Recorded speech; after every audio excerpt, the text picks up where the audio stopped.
lugar, decirles que es una alegría muy grande. Voy a grabar todos estos detalles de... This meeting is being recorded. Bien, ya todos saben, y todas. Bueno, decirles que es una alegría muy grande para toda nuestra cátedra, la Cátedra de Metodología de la Investigación Psicológica 2, estar pudiendo llevar adelante esta actividad. Es un gran gusto, un placer, una alegría, un honor inmenso que nos acompañen Julieta Calmers, Ana Tisera, José, cuyo apellido me cuesta un poco reproducirlo, ya lo presentaremos formalmente, porque, entre otras cosas, se inscribe muy centralmente en el espíritu de nuestra materia, que parte del supuesto de que la ciencia y toda práctica de investigación es una práctica social, que está motivada por fines, intereses, posiciones. Siempre decimos que toda práctica de investigación supone también una posición desde la que se investiga, un sentido, una finalidad, para qué y para quién se produce la investigación. Y particularmente reconocer que es una práctica vinculada a intereses y a posiciones, también supone que uno se defina en torno a ellos y desde lo que está a nuestro alcance promovemos siempre aquella perspectiva que tiene que ver con la transformación social en beneficio fundamentalmente de nuestros pueblos, de nuestra propia sociedad, en los aspectos más definitorios, más cruciales, en que están comprometidas las problemáticas de la psicología y la salud mental. Por otra parte, en este caso en particular estamos especialmente contentas porque estamos haciendo una actividad que nos vincula internamente en la facultad. Nos hacemos eco, somos parte de un grupo de profesores y profesoras que estamos pensando en la necesidad de una transformación del modo de habitar, el modo de estar en el ámbito académico y en particularmente en nuestra facultad, y entre esas transformaciones acercarnos entre cátedras que entendemos desde lugares afines, desde concepciones afines, los asuntos de interés que tienen que ver con la formación de nuestros estudiantes. Nos convoca un tema que ha sido una temática que trabajamos especialmente en este cuatrimestre en nuestra materia, que es metodología de la investigación, como ya dije, porque la cuestión de la desmanicomialización, que además está ahora en el centro de la escena por cuestiones que seguramente se tratarán después, la abordamos para actividades de la cursada, en particular para el parcial domiciliario, pero también es un tema que se inscribe en una perspectiva que nos interesa recuperar y visibilizar, inclusive porque precisamente atiende a una cuestión de la salud mental que tiene importantísimos antecedentes en la historia de nuestro país, que está articulada con la ley de salud mental, que es en sí misma un hito en la historia de la salud mental, tanto por lo que ella contiene como por lo que ha significado la conquista, habría que decirlo así, de esa ley para nuestro país.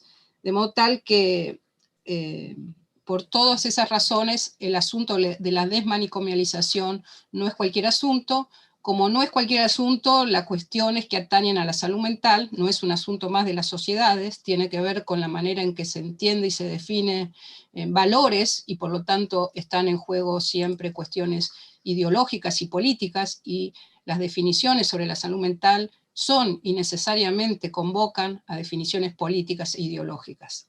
Por lo tanto, para nosotros esta actividad tiene un sinnúmero de cuestiones, de cuestiones relevantes en lo que hacen al espíritu de nuestra materia y a la coyuntura particular de lo que ha supuesto trabajar para, en este caso, en este cuatrimestre, para el parcial domiciliario, con el tema de desmanicomialización, que lo integramos con materiales audiovisuales, con algunas referencias también a lo que supuso la conquista de la ley de salud mental, y a investigaciones en la materia. Y les estudiantes trabajaron su parcial domiciliario con ese tema. Y esta actividad está pensada muy centralmente para nuestros estudiantes, y nos va a interesar mucho, y vemos el gran valor que tiene la posibilidad de ponerse en diálogos con protagonistas directos y directas que están llevando adelante transformaciones sustanciales en el campo de la salud mental, Y por eso comencé diciendo que es un honor, un orgullo y una alegría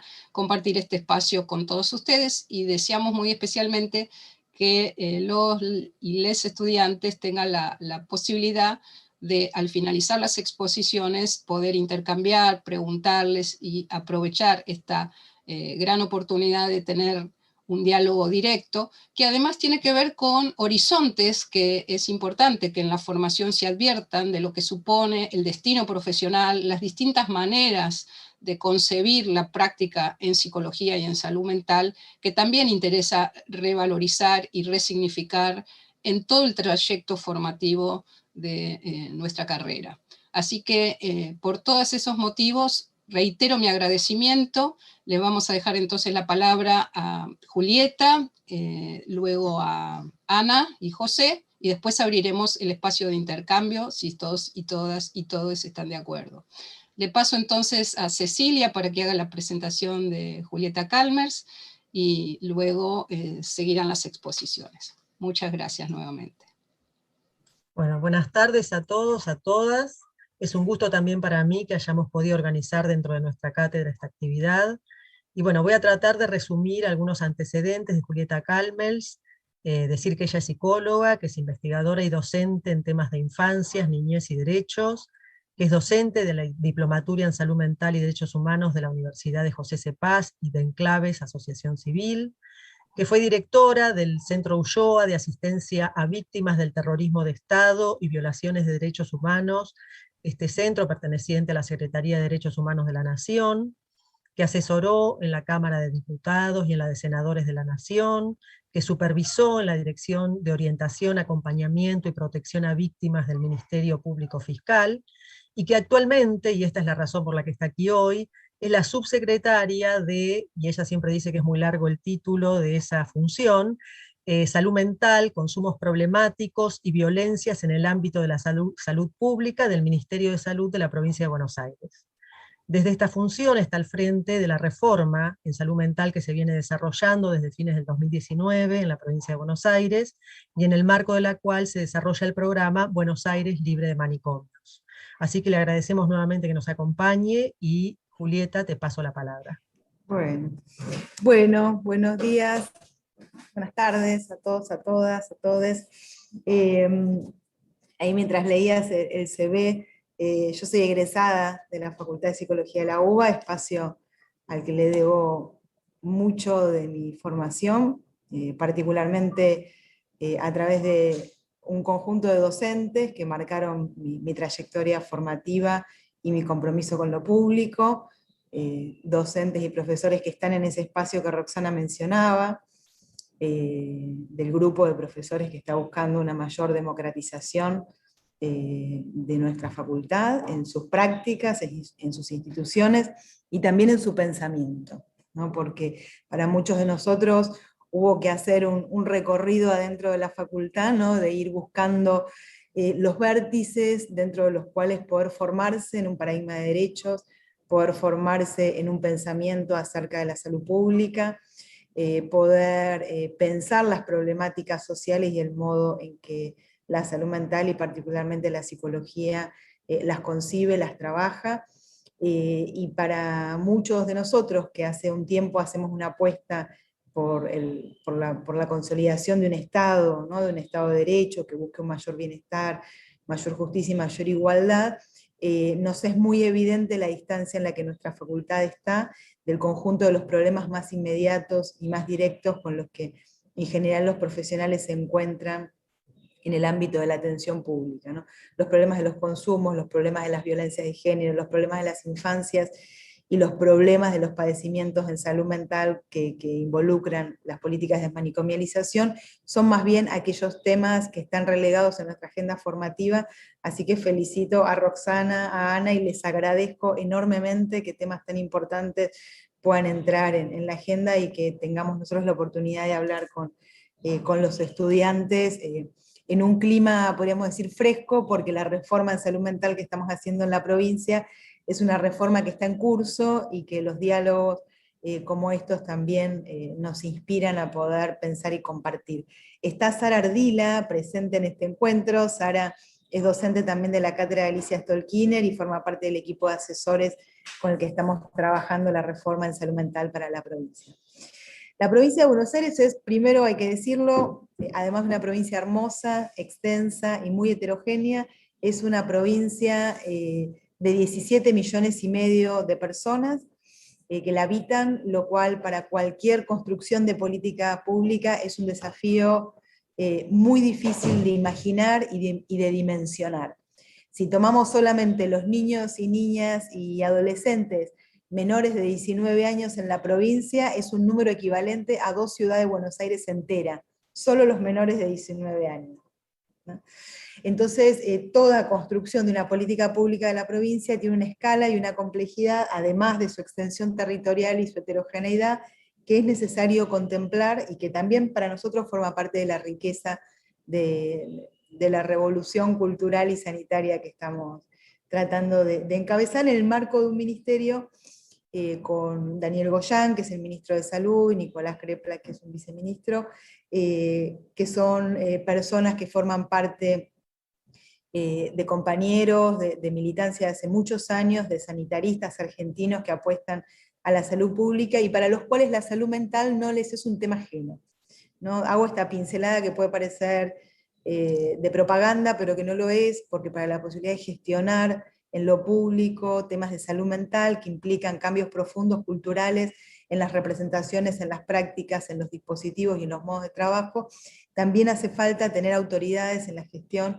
que comprendan de qué se trate y que también tengan el deseo y la decisión política de integrar la salud mental a las agendas de salud. E incluso el gobernador, Axel Kicillof, un enorme gobernador de nuestra provincia, no sé si lo escucharon, pero hace poco en la inauguración de uno de los hospitales acá en la ciudad de La Plata, junto a la vicepresidenta, a Cristina Fernández de Kirchner, generó un pronunciamiento acerca de la decisión de desmanicomializar la provincia, con toda la dificultad de la palabra desmanicomialización, ¿no? Que mereció algunos chistes agregados, pero creo que es la primera vez en la historia que una autoridad, como es un gobernador, y un gobernador de la provincia de Buenos Aires, que no es cualquier gobernador, es la primera vez en la historia que el tema de la salud mental escala a esos ámbitos de la política con un convencimiento de la necesidad de su reforma, ¿no? Hago toda esta vuelta porque las cosas que nosotros estamos haciendo también son posibles, además de nuestra determinación, de nuestro trabajo y de nuestro compromiso, que es para lo que vinimos a la provincia de Buenos Aires, para ningún otro motivo, de finalmente poder cumplir con la Ley Nacional de Salud Mental. También eso es posible en el marco de decisiones políticas más grandes como son estas que estamos mencionando. Cuando nosotros asumimos la provincia de Buenos Aires en el área de salud mental, este nombre largo que decía Cecilia, primero se elevó a rango de subsecretaría, un área que era una dirección provincial, la salud mental está muy subregistrada en las agendas públicas, no es un tema de interés, menos un tema de conocimiento, pero sin embargo es uno de los grandes asuntos de la salud y uno de los principales temas de consulta en el sistema de salud atañen a los temas de salud mental. Entonces hay un desfasaje muy grande entre lo que la población necesita y lo que el propio sistema reconoce como una necesidad. Esto digo porque después hay una cantidad de problemas de financiamiento, de culturas institucionales que hacen a este desfasaje y que muchas veces también nosotros tenemos que construir caminos donde podamos hablar de la salud mental en un lenguaje posible de entender para el resto y que permee un poco las agendas sanitarias. En la provincia de Buenos Aires hay 4 instituciones, para ir metiéndonos en el tema de la desmanicomialización, hay 4 instituciones monovalentes de salud mental pública, 4 manicomios, algunos de los cuales se parecen más a asilos que a neuropsiquiátricos. Son instituciones que llevan más de un siglo, son hospitales creados hace más de 100 años, muy bellos en su arquitectura, en sus paisajes. La mayor parte de ellos fueron diseñados por Thais, uno de los paisajistas argentinos más importantes, y que en algún momento tuvieron un proyecto de fondo que uno podría ser benévolo y rescatar algo, un proyecto humanista para ese momento de la historia. donde se pensó dar lo mejor que en ese momento se tenía dentro de la concepción sanitaria para aquellas personas a las que nunca se les había dado nada, ¿no? Entonces ahí uno puede leer parte de las marcas institucionales de esos hospitales a los que los invitamos a poder recorrer, conocer, y particularmente conocer las reformas que estamos impulsando.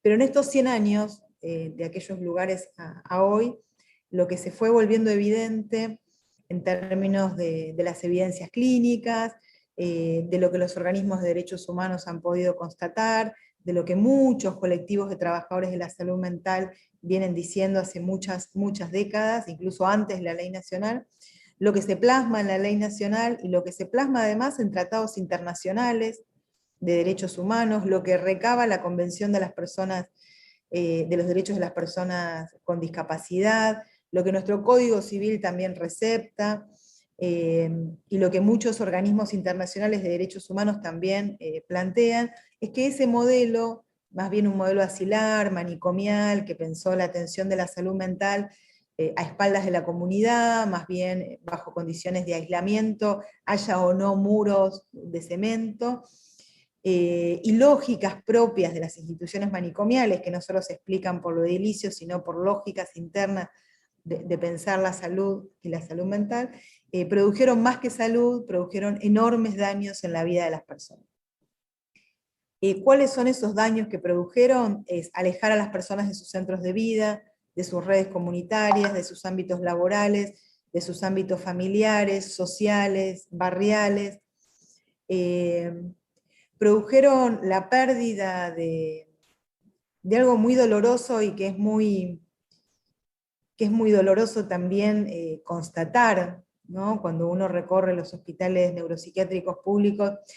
Mire, yo tuve oportunidad, siendo estudiante de grado como ustedes en la facultad, de ir a, incluso ir a uno de los hospitales neuropsiquiátricos de nuestra provincia de Open Door, fui al Borda, fui al Moyano, fui al Tobar García, fui a todos en prácticas profesionales, en general siempre en un ámbito recortado, de una sala, de un consultorio, alguna admisión. Yo no presencié presentación de enfermos, pero sé que las hay, o incluso alguna clase teórica. Nunca recorrí un neuropsiquiátrico como me tocó recorrer en la función pública, ahora y antes, nunca lo recorrí entero, ¿no? De principio a fin, con las horas que lleva recorrer una institución de esas características. Yo les recomiendo a cualquiera de ustedes, y lo estamos proponiendo a las facultades de psicología de la provincia de Buenos Aires, que la mejor constatación de un modelo degradante de la condición humana es recorrer de punta a punta un neuropsiquiátrico, y les aseguro que ya después no hay discusión sanitaria que valga la pena dar, a no ser aquella que nos lleve a ver cómo construimos un sistema de salud mental fuera de los muros manicomiales.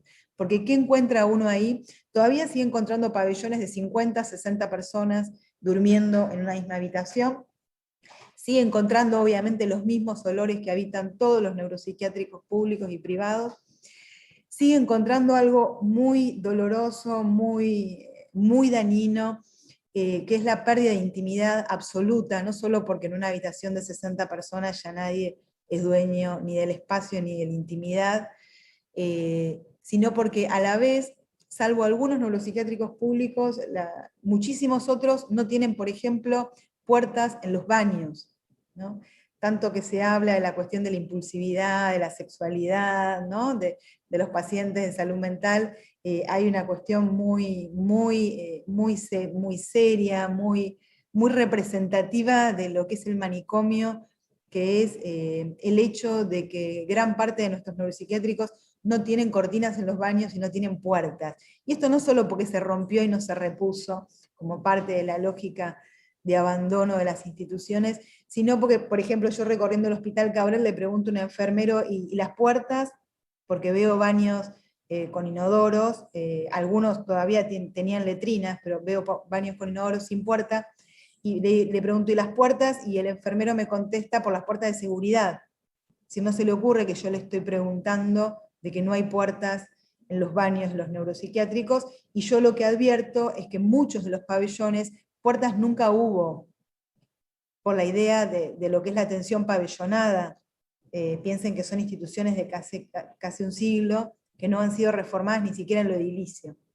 Entonces muchos de esos lugares directamente no tienen puertas en los baños. Entonces, cuando hablamos de los daños en la salud de las personas internadas de manera crónica en los hospitales monovalentes, no solo hablamos de la desvinculación de sus centros de vida, de sus comunidades, sino también de la pérdida de derechos esenciales como es la intimidad del propio cuerpo, la integridad del propio cuerpo, la construcción de un cuerpo a reserva de la mirada de los otros, ¿no?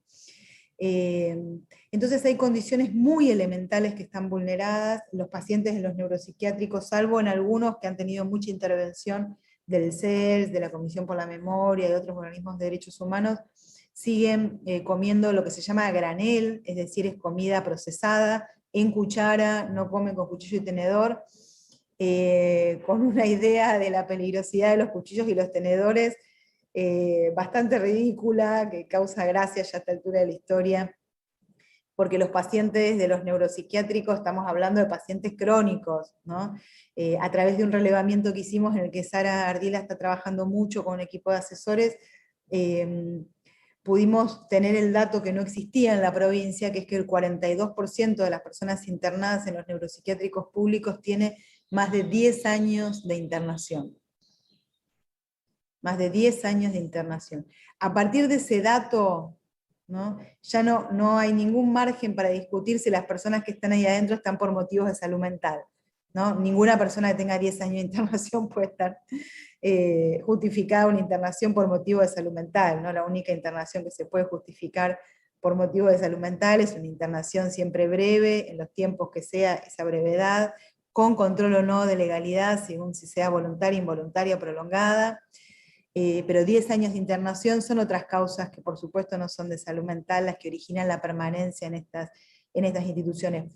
Con lo cual, obviamente, no hay riesgo cierto o inminente de personas de 10 años cronificadas en instituciones monovalentes, con pabellones obviamente abiertos, entonces no hay ningún criterio de peligrosidad y no hay razón por la cual coman en cuchara, salvo la falta de dentadura, que es el mayor problema de salud de las personas crónicas internadas en los hospitales monovalentes. Y eso hace entonces que nadie coma una milanesa, que nadie coma una pata de pollo, sino que coma con cuchara comida a granel procesada a lo largo de años y años y años y años. Que cualquier persona que quiera visitar a su familiar o a su amigo internado en un hospital neuropsiquiátrico tenga que entrar a un hospital neuropsiquiátrico, no tenga un living, no tenga una mesa, no tenga un lugar digno y respetuoso de la intimidad para poder compartir las cosas que hacen a la vida y también a la salud mental, como es la relación humana con los otros. Entonces toda esa evidencia de un plumazo, ¿no? De un sopapo en la cara apenas ingresamos a nuestra provincia, evidencia que ya la tenemos desde hace muchísimos años y que motivaron la Ley Nacional de Salud Mental, hicieron que nosotros como funcionarios de esta provincia ya teníamos establecido un acuerdo con el gobernador de la transformación de los neuropsiquiátricos públicos, iniciáramos, apenas pusimos un pie en esta provincia, un proceso de reforma acelerado, profundo, incluso en el marco de la peor pandemia que nos podría haber tocado, y que se dio también un formato institucional por el cual generamos una herramienta de base de lineamientos para la reforma de los hospitales neuropsiquiátricos, proponiendo a cada uno de los directores, que son directores nuevos nombrados por nosotros, enormes compañeros y compañeras con muchísima trayectoria en el campo de la salud mental y de la lucha antimanicomial, o sea que con solo ver los perfiles de los directores de nuestros neuropsiquiátricos ya se puede uno imaginar el tipo de reforma hacia el que vamos. Para los que tengan un poquito más de años que ustedes, eso es ya una muestra muy importante, y son personas maravillosas de un enorme conocimiento de lo que es la reforma posible y de cómo es posible construir el desafío más grande, que no es cerrar los manicomios, porque yo podría sacar por resolución un cierre de los manicomios, les aseguro que sería lo más sencillo de producir, sino cómo construimos un sistema de salud mental donde la vida pueda ser sostenida fuera de esas instituciones, ¿no? Y ese es el desafío más grande, y los directores de nuestros hospitales son personas que han dedicado su vida entera a construir esas condiciones, por eso nosotros elegimos que sean ellos, no como decisión administrativa, sino como una pieza estratégica en la construcción de una verdadera reforma en salud mental. Pero a partir de este documento de base, del lineamiento para la reforma, que exige componentes sanitarios que hay que cambiar en cada una de estas instituciones, pero también componentes socioproductivos, componentes culturales, espacios de memoria que deben quedar en esas instituciones, planes de vivienda para la externación no solo de usuarios, sino también de personas de la comunidad que puedan también en las tierras de nuestros hospitales encontrar un espacio de vida digna, y que hagan de la reforma de estas instituciones, de lo que fueron instituciones cerradas, olvidadas, donde se cronificó a personas, que puedan abrirse a sus comunidades para que sean justamente lo contrario, los lugares que puedan llenar de vida, de apertura, de salud y de comunidad a los barrios en los que están, y a la vez el componente sanitario está pensado para trabajar la externación de los usuarios de las instituciones monovalentes, con un dato importante que ya tenemos, que es el descenso de 400 camas manicomiales menos que tenemos desde que llegamos a la provincia, esta parte como uno de los indicadores fuertes de los procesos de externación cuidada que estamos haciendo de personas que van a vivir a la comunidad acompañada por los equipos de salud, con más o menos apoyo según las necesidades de cada grupo. Esos proyectos de reforma que presentó cada uno de los directores en base a estos lineamientos fueron trabajados durante todo el año pasado dentro del Ministerio de Salud, trabajados adentro de los hospitales con los equipos de salud de los propios hospitales, y entregados el 10 de diciembre, el Día de los Derechos Humanos, al Ministro de Salud y a nosotros, y fueron aprobados de manera completa en su reforma sanitaria y de manera global en el resto de los componentes, para empezar a trabajarse a partir del 5 de julio en la comisión interministerial que creamos en jefatura de gabinete, que vamos a hacer la apertura el 5 de julio, a pesar de lo cual hay muchas iniciativas que nosotros ya estamos trabajando, entre otras los proyectos que hacen también a vivienda. Pero junto a eso generamos una resolución que prohíbe el ingreso de nuevas personas a pabellones crónicos de larga estadía. Volvimos obligatorio un sistema de registro y monitoreo en el que trabaja mucho Sara y todo el equipo, que ya tenemos algunos resultados, y generamos también otra resolución que plantea que no desciende el presupuesto destinado a los hospitales en la medida en que bajan las camas manicomiales, sino que esos fondos van a ir siendo usados para engrosar los equipos de externación y otras estrategias propias de la reforma.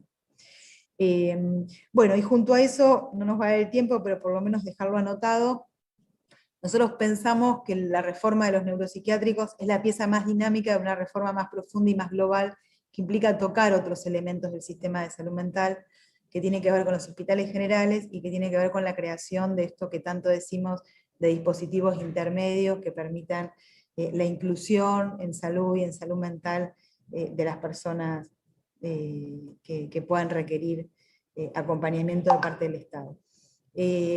Para eso estamos generando un ingreso importante de profesionales para trabajar urgencias en salud mental en los hospitales generales, pensando en un ingreso para el personal que trabaje de 2 de la tarde a 8 de la noche, ese momento en el que están casi desiertos los hospitales generales, con un curso específico de formación de urgencias que incorpore lo infanto-juvenil, que es una deuda inmensa de nuestro sistema de salud mental, inmensa,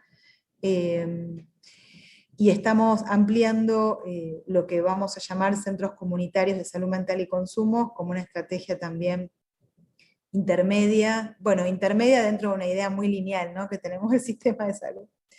Pero los centros comunitarios de salud mental y consumo, parecido a lo que en la vieja tradición llamamos centros de día, o hospitales de día, y que los necesitamos para poder tener espacios que también promuevan la inclusión, que no sean, como lo estamos trabajando nosotros, solamente para usuarios de salud mental, porque parte de romper con el estigma es también que nuestras instituciones puedan tener más apertura a las comunidades y no solo sean el centro de día, ¿no?, para los adictos, para los locos, sino que sean espacios donde haya una atención en salud mental, psicológica, psiquiátrica, que haya trabajo social también, para nosotros es muy importante el trabajo social, pero que también haya un componente de talleres fuerte, que estamos trabajándolo con los municipios, y que bueno, que ahí estamos analizando fuentes de financiamiento diversas para la creación de estos espacios que para nosotros completarían de alguna manera no solo lo que es la reforma de los neuros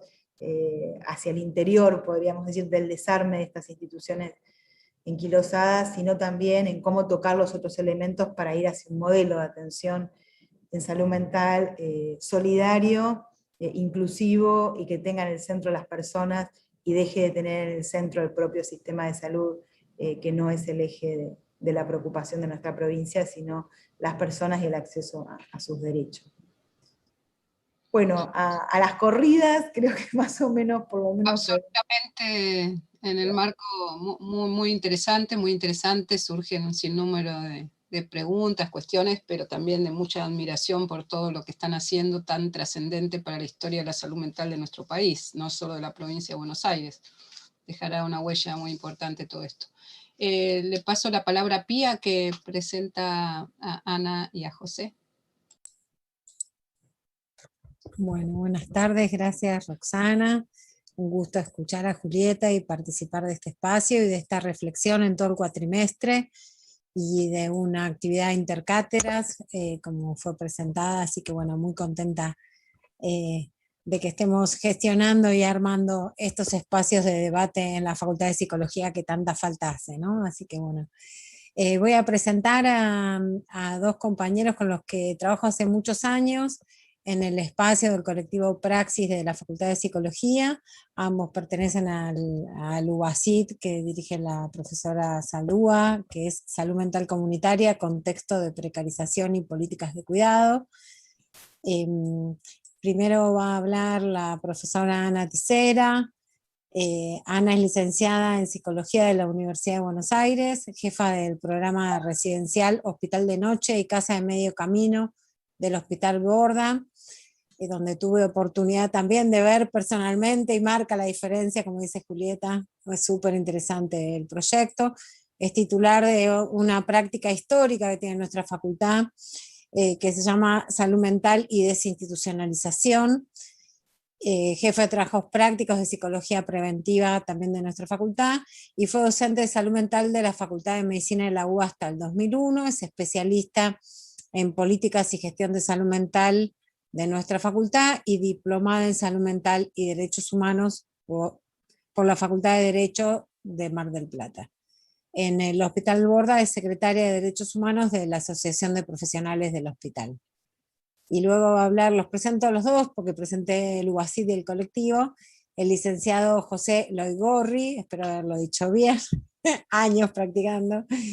Él es psicólogo de planta del programa residencial del Hospital Borda, y JTP de Salud Pública de la carrera de Enfermería, una disciplina también central en todos estos procesos, en la Universidad Nacional de Luján.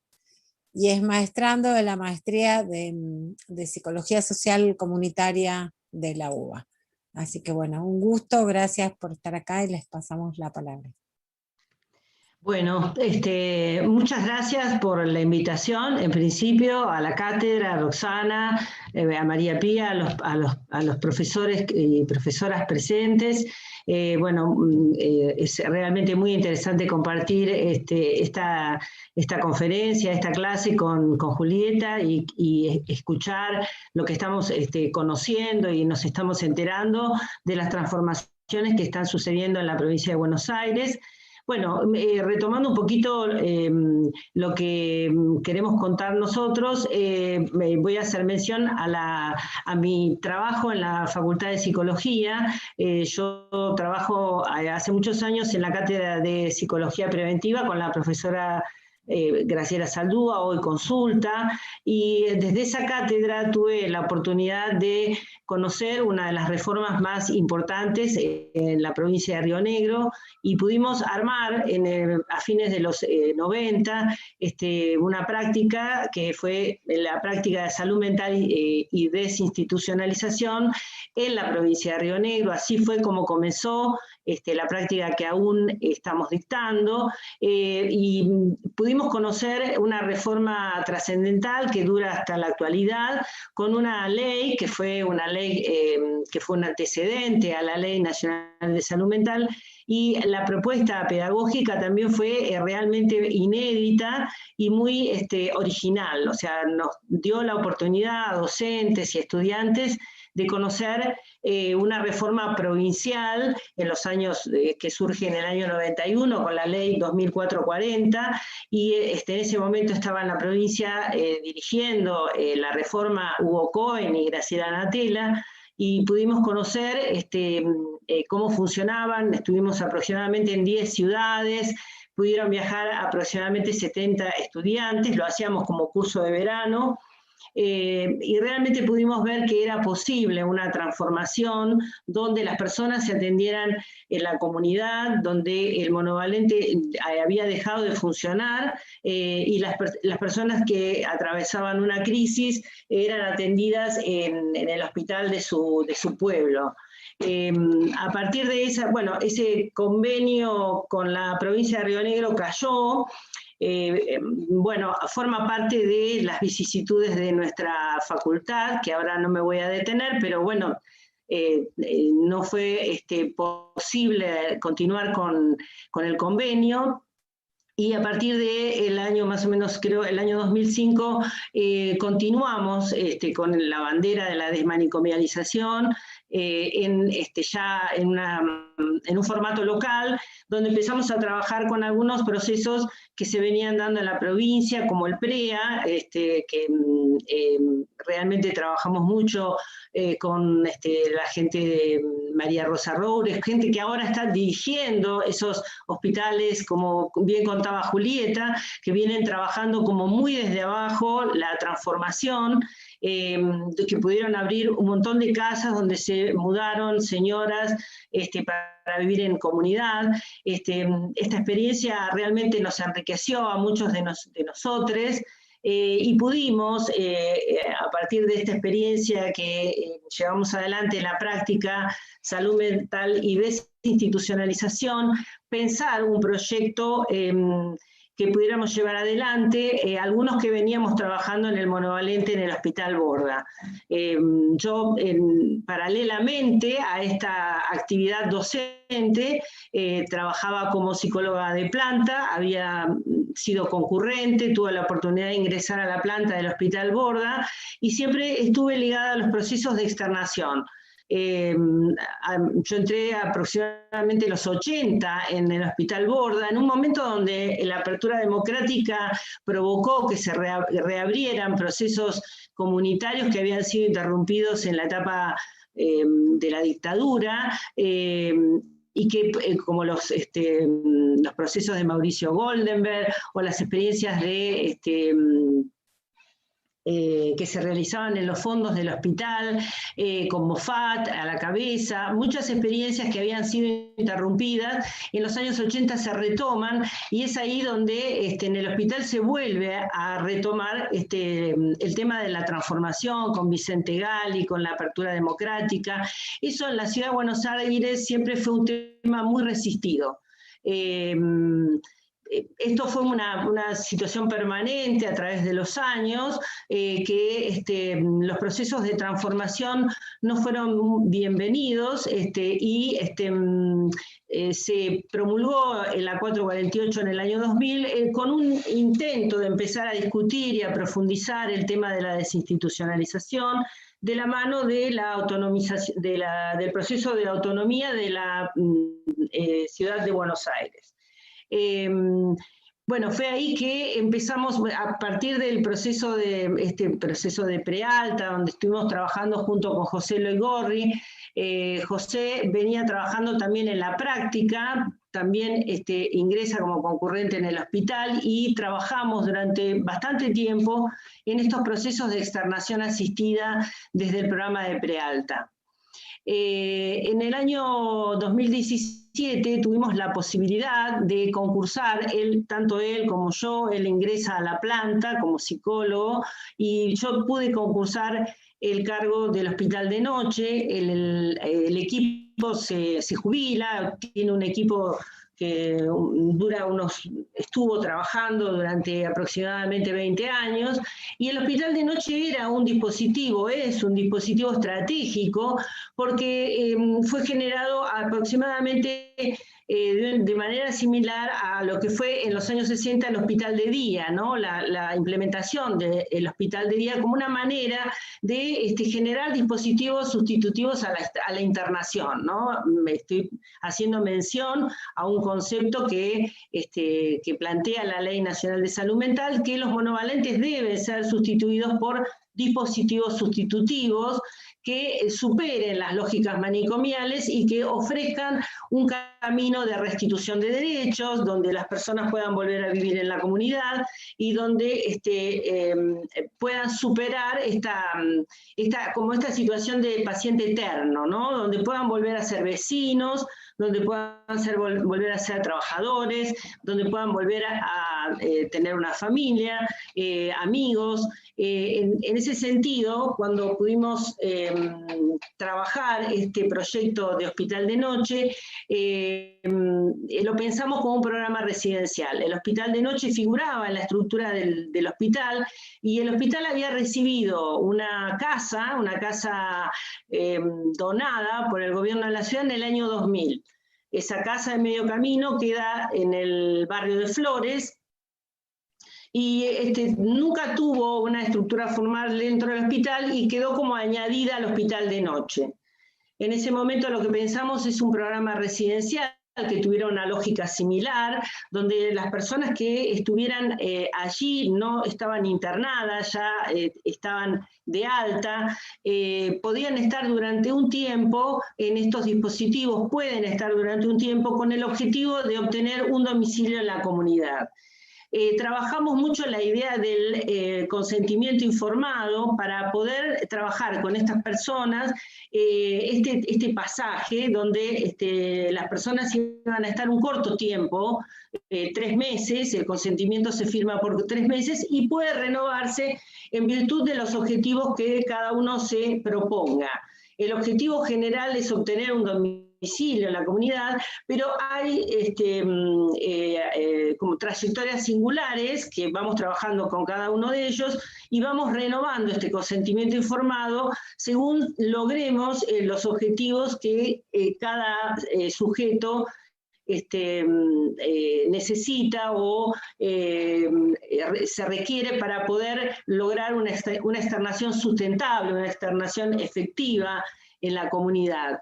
El tema del consentimiento informado es una herramienta muy importante para nosotros porque es una herramienta de diálogo y de compromiso junto con la persona que va a ingresar al programa residencial, donde nos planteamos objetivos para ir trabajando durante este tiempo.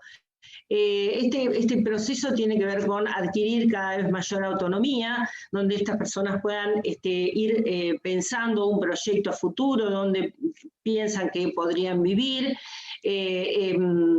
Durante este tiempo, donde estamos trabajando este programa residencial, tuvimos la oportunidad de que desde el colectivo de investigación, donde mencionaba María Pía, pertenecemos con José, se realizara una investigación, ¿no? Pudo Malena Lenta, que es otra investigadora, magíster de la cátedra y del UBASIT, a través de un Salud Investiga, pudo durante un periodo de tiempo hacer un relevamiento cuantitativo, con entrevistas, con lectura de historias clínicas, donde pudiéramos pensar si estábamos cumpliendo estos objetivos que nos habíamos propuesto.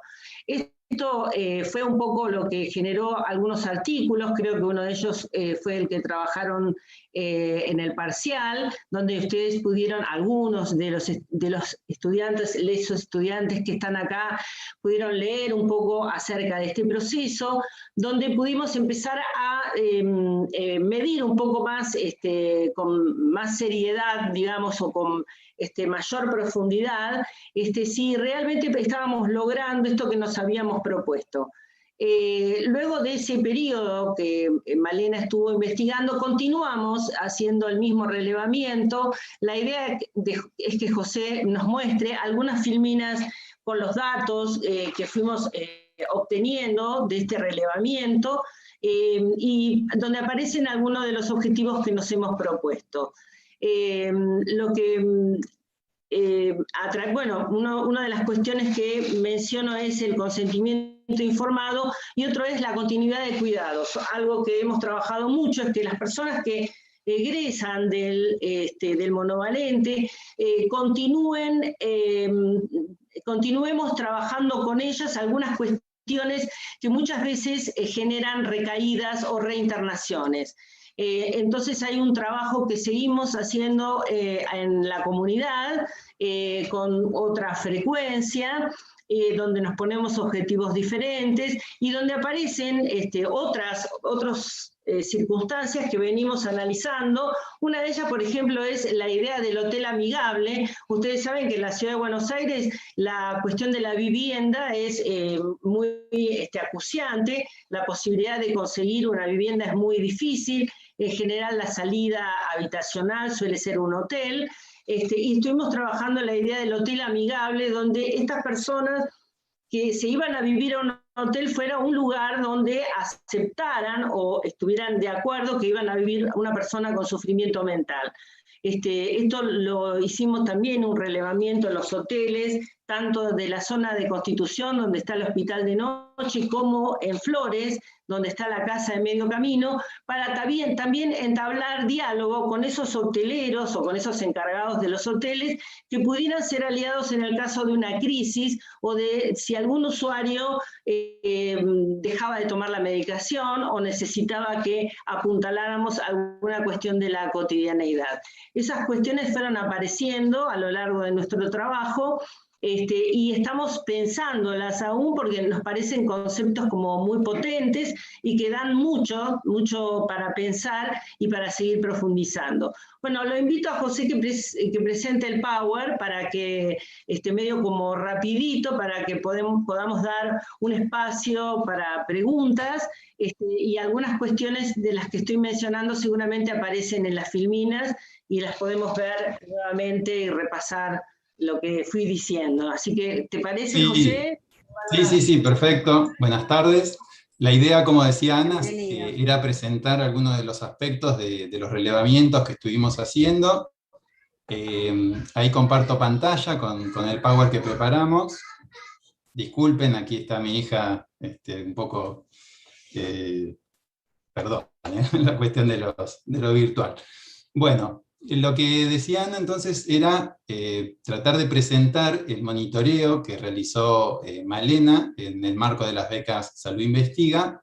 Un poco las preguntas que nos guían en estas investigaciones que realizamos tienen que ver con cuáles son las estrategias de externación posible y cuáles son los obstáculos y facilitadores de la inclusión habitacional de las personas externadas en un contexto en la ciudad de Buenos Aires donde, pese a este impulso que les mencionaba Ana, digamos a partir de experiencias, de dispositivos sustitutivos o de las mismas leyes de la ciudad de Buenos Aires que se orientan a la desinstitucionalización, lo cierto es que se presenta una tensión, ¿no?, a partir de la persistencia del paradigma asilar y tutelar en muchas de las prácticas, y donde todavía la centralidad del hospital monovalente para la atención de la salud mental no ha sido superada, ¿no? Entonces, en ese contexto, la investigación de Malena lo que procuraba era justamente caracterizar las estrategias de intervención para la inclusión habitacional de los usuarios y los facilitadores y obstáculos en los procesos de externación. Ella hizo un relevamiento que llegó hasta el 2019, entonces con su asesoramiento lo que hicimos fue ampliar ese mismo monitoreo para incluir hasta marzo del 2020, ¿sí? Estos primeros 3 años de funcionamiento del programa, y justo antes de que comience la pandemia, las restricciones por la pandemia, con lo cual creemos que es una línea de base interesante para después repensar los efectos que tuvo esta pandemia sobre la propuesta y la atención en salud mental, ¿no? Por eso al final lo que proponemos también es traer algunas reflexiones en relación a lo que implicó la pandemia. Bueno, la presentación del programa ya la realizó Ana, y entonces algunos de los datos que nos parecía interesante compartir, ¿no?, en esta ampliación de relevamiento, es que en estos 3 años, hasta el 2020, fueron derivados un total de 58 usuarios, ¿sí? De ellos ingresaron el 65%, 25 personas a hospital de noche y 13 a casa de medio camino. De las personas que ingresaron a hospital de noche, 5 pasaron luego a casa de medio camino, como una estrategia que siempre vemos que es muy interesante a veces para impulsar, digamos, el proyecto propio, singular, de establecimiento de un domicilio propio, este pasaje que implica una mayor autonomía, ¿sí? Una casa que está ubicada en un barrio es distinto a hospital de noche que, si bien tiene una entrada independiente, todavía está en el predio del Hospital Borda. Bueno, acá hay algunos datos, ¿no? De estas 38 personas que ingresaron, 42 años fue la media, y quien menos tenía fue la persona que ingresó con 21 años, y 60 años la persona con mayor edad.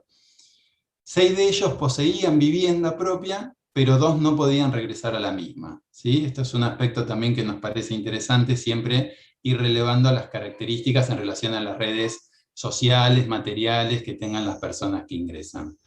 En cuanto a la internación, acá retomamos algo de lo que estaba mencionando Julieta, ¿no? Que también está en el censo que se hizo de las personas internadas en el año 2019, que más o menos entre las 38 personas que fueron derivadas, ustedes ven que hay 20 que tenían menos de un año de internación, pero 14 tenían entre 1 y 3 años, 1 4 a 6 años, otra 7 a 9 años, y 3 personas con más de 10 años de internación, siendo que una de ellas tenía 20 años de internación en el hospital, ¿sí? Así que también para caracterizar un poco esta distribución en cuanto a los tiempos de internación, que obviamente a mayor cantidad de años de internación, mayor disminución en cuanto a las posibilidades de contar con redes materiales, sociales, y todos los aspectos que después contribuyen a los procesos de externación. La siguiente filmina lo que plantea es un poco la cuestión de los recursos de la seguridad social, ¿sí? De los recursos que contribuyen con los procesos de externación, y lo que comparamos acá es aquellos recursos con los que ya contaban las personas al ingresar al programa y los que se fueron gestionando durante su participación, ¿sí? Como ven, la mayoría de las personas al ingresar contaban con certificado de discapacidad, pero en cuanto a la pensión no contributiva, que es una contribución económica, digamos, para que la persona pueda afrontar los gastos cotidianos, había 9 personas que lo percibían y 21 personas lo comenzaron a gestionar o lo obtuvieron durante su participación en el programa, mientras que 5 aún continuaban con esta pensión en trámite. Y después el ticket alimentario o el beneficio que aquí se llama Ciudadanía Porteña, que es una tarjeta para la compra de alimentos, ustedes ven que solo una persona lo tenía al ingresar al programa y 31 lo gestionaron y lo obtuvieron bajo su participación en el programa, ¿no? Nosotros consideramos que estos recursos, junto con la posibilidad de gestionar aquí en Ciudad, se otorga el subsidio habitacional, que es un beneficio para personas en situación de calle, no es una política que esté destinada específicamente a las personas con padecimiento mental, es un beneficio, digamos, que junto con la tarjeta de alimentos o la pensión no contributiva, contribuye, digamos, al acceso a los derechos que posibilitan el camino de la externación. Bueno, este es otro de los aspectos que consideramos importante, que es la participación en los programas de rehabilitación, ¿sí? Que se ofrecen desde distintas áreas, ya sea salud mental, desarrollo social, también educación a partir de los centros de formación, donde vemos que las personas, a partir de la participación en el programa, comienzan a sumar participación en estos programas que también tienen por horizonte contribuir a la externación y la inclusión social, ¿sí? Este dato nos parece interesante destacar. El tiempo de permanencia dentro del programa, Ana les decía que se puede renovar, digamos, el consentimiento informado, la estadía dentro de los dispositivos. El promedio de permanencia de estas personas, de las 29 que egresaron en el transcurso de este relevamiento, porque las otras personas continuaban residiendo o en hospital de noche o en casa de medio camino, para estas 29, para las 25 personas que se establecieron en la comunidad, el tiempo de permanencia fue de 9 meses, 68, ¿sí? O sea, menos de 10 meses el tiempo que permanece en hospital de noche o en casa de medio camino antes del establecimiento en la comunidad, ¿sí? Como un dato que nos pareció importante, junto con el destino que tuvieron estas personas que egresaron, ¿sí? Vemos aquí que el 65%, a partir de gestionar el subsidio habitacional, pudo o alquilar una habitación en uno de los hoteles, ¿sí?, que hay en la ciudad, o bien ir a una vivienda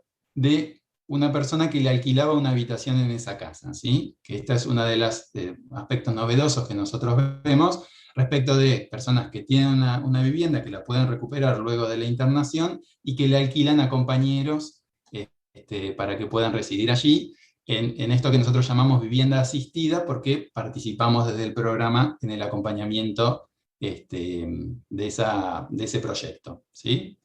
Hubo un 13,75% de personas que fueron internados nuevamente, una persona fue a una institución para adultos mayores, y 17,25% volvieron al domicilio propio o de la familia.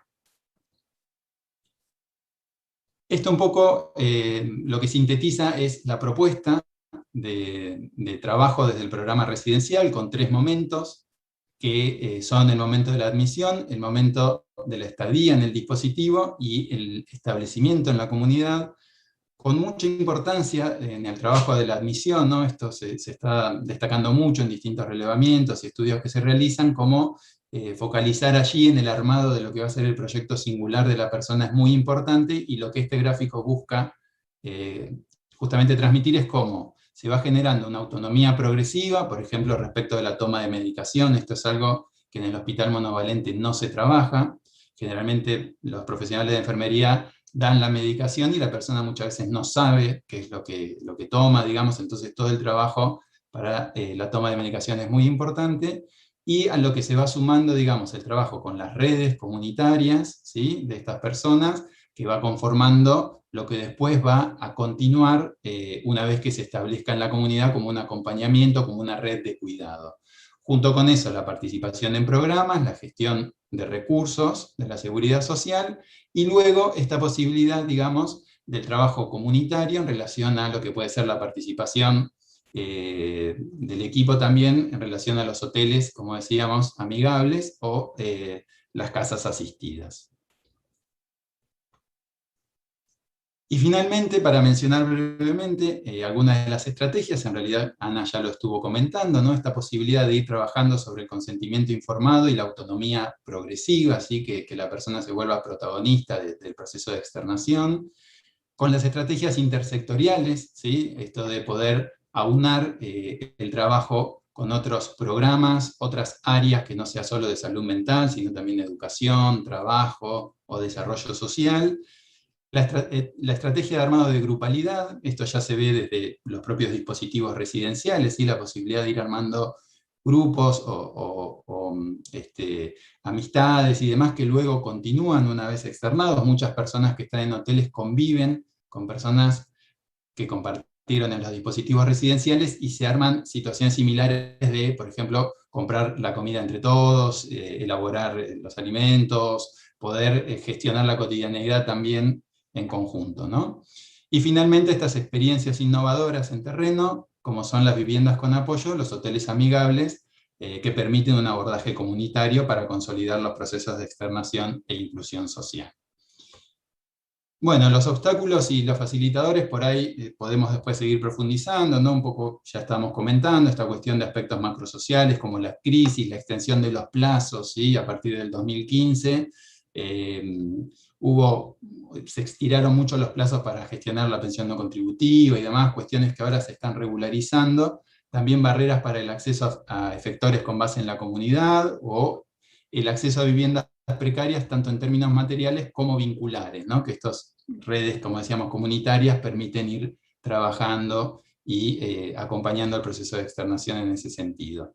Como facilitadores, en este relevamiento lo que se encontró era justamente la posibilidad de conformar un equipo interdisciplinario y con un enfoque epistémico que tenga como horizonte la perspectiva de derechos, la mirada comunitaria y el registro de la singularidad de cada persona. Y finalmente algunos aspectos que, de acuerdo a cada situación, digamos, podría ser o un obstáculo o un facilitador, como fueron el trabajo intersectorial, los lazos sociales y los aspectos de la subjetividad de cada usuario, ¿no? Esto en cada situación puntual podía constituir o un facilitador o un obstáculo que se iba trabajando, digamos, para impulsar el proceso. Y bueno, esto por ahí brevemente, ¿no? Algunos de los aspectos que vimos a partir de la pandemia, en esto que decíamos que nosotros hicimos el relevamiento hasta marzo del 2020, lo que pudimos observar, digamos, es que hubo una extensión de los plazos de residencia en dispositivos institucionales porque muchos de los programas o servicios de salud mental fueron cerrados o bien trabajando de forma virtual. O sea, en marzo del 2020 comenzaron las restricciones para fortalecer el sistema de salud, pero luego en salud mental vimos que persistieron y persisten aún muchas de estas restricciones, que lo que ponen de manifiesto, como decimos aquí, son barreras para la inclusión digital, por ejemplo, porque muchos de los usuarios no cuentan con un teléfono o acceso a datos o a red Wi-Fi que les permita participar de forma virtual. También hubo una centralización en cuanto a la medicación que se daba en el Hospital Borda, esto ya viene de muchos años, y dificultaba a personas que venían de provincia de Buenos Aires o que vivían a varios kilómetros del hospital para retirar su medicación en el tratamiento ambulatorio, y también el acceso a los recursos de la seguridad social, donde destacamos acá que el subsidio habitacional, por ejemplo, se vio interrumpido los meses de vigencia de la ASPO, ¿no? O sea, no se otorgaron subsidios habitacionales y luego fue regularizándose, pero además que es un subsidio que quedó muy desfasado en cuanto al valor de alquiler de la habitación de hotel, ¿no? Entonces, cuestiones de la política pública que dificultan esta posibilidad de los procesos de externación. Y finalmente, lo último que queríamos mencionar es que lo que se vio y se ve un poco con estas situaciones es que nuevamente lo que impera es el modelo biomédico y la centralidad del hospital monovalente para la atención de las personas con padecimiento mental, cuestiones que vimos un poco desde marzo a esta parte, pero bueno, un poco por ahí la idea con esto era dejar abierto para ver si surgían reflexiones o demás ahora en el debate, ¿no? Así que bueno, esta sería un poco la presentación. Disculpen por ahí si fui muy rápido, pero la idea era poder dejar el espacio para la conversación. Bueno, muchísimas gracias, José. Para nada, muy claro, muy preciso, muy interesante también. Bueno, ahora y Cecilia, entre Cecilia, Pía y yo vamos a coordinar si surgen preguntas, tanto desde acá, desde el espacio del Zoom, como desde los y las que nos siguen por YouTube. Le perdí ahí la pista un poquito a Julieta, lo veo a José y a Ana. La idea es que puedan consultar, preguntar, todas, todes, ahí te veo Julieta de nuevo, les participantes, como mejor quieran, recogemos las preguntas, el común denominador que se advierte es, bueno, lo que se pone en juego en una política orientada a la resubjetivación, que es indisociable de decisiones políticas, de recursos, de estabilidad en esas decisiones, es muy claro por todo lo que se ha dicho, lo que supone todo ello. Así que veremos que si surgen preguntas, a mí nos gustaría a toda la cátedra que si los estudiantes quieren comentar y preguntar, los y las, le podemos dar el lugar, también miembros de las cátedras. Acá Irene Watson dice, a mí me gustaría preguntar, saber qué pasa con los ámbitos privados, quién supervisa los derechos de los usuarios de salud mental en ese ámbito, y sí, y no se ve más. Hay otra antes de Maite, Luch. Maite, ¿querés leerla, Cecilia? Dice, pensando en estos 3 momentos del proceso de externación, preguntarles a los ponentes cómo se vincula con aquello que propone la ley en torno a pensar un sujeto de derecho, usuarios del sistema de salud en contraste con la figura del paciente que está muy presente lamentablemente en nuestra formación.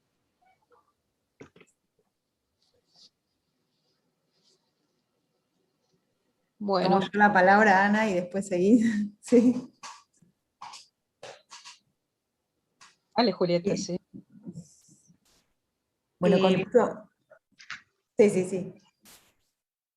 No, te escuchamos, Julieta. Bueno, sobre el tema del sujeto de derecho, los usuarios, para nosotros la palabra usuarios fue como una conquista, ¿no? Para poder dejar de hablar de pacientes. Sin embargo, creo que si alguien dice paciente pero está pensando en el cuidado de la persona, no me alarmaría. más bien pensaría en qué representación tiene, ¿no? Y me acuerdo que el primer tiempo del trabajo en la provincia yo venía con la palabra usuario y usuaria y usuaries, ahora tenemos que ampliar, más o menos tatuado en la piel, y me encontré con María Rosa Roube, que recién Ana mencionaba, que dirigió el PREA, que es el programa de externación del Hospital Esteves de Mujeres durante 25 años, y que ahora es la directora de ese hospital, junto con Maricel, que es una socióloga, que es una gran novedad para las instituciones de salud, con una tradición tan médica, que una socióloga sea también directora asociada a un hospital. Y María Rosa hablaba, es un hospital, nosotros, miren lo lejos que estamos de la historia, que tenemos hospitales de mujeres y hospitales de varones en la provincia de Buenos Aires, y entiendo que en Cava también, con la diferencia de que Cava no se quiere dar el proceso de reforma, ¿no? Para decirlo con todas las letras, ha hecho todo lo posible, a pesar de los enormes esfuerzos de colectivos de trabajadores, como recién, ¿no?, atestiguaban acá en el desarrollo del programa. Pero en estas instituciones de mujeres y de hombres, ¿no? Digo, qué añejo. Nosotros parte de la reforma es que sean instituciones mixtas, y claro, los directores nos dijeron que no, que ya mixto era viejo, ¿no? Que se trataba de poder recibir todas las identidades, que ya no más, ¿no? Eso de hombres y mujeres, ni juntos ni separados, sino que son hospitales abiertos a todos, y todas y todos.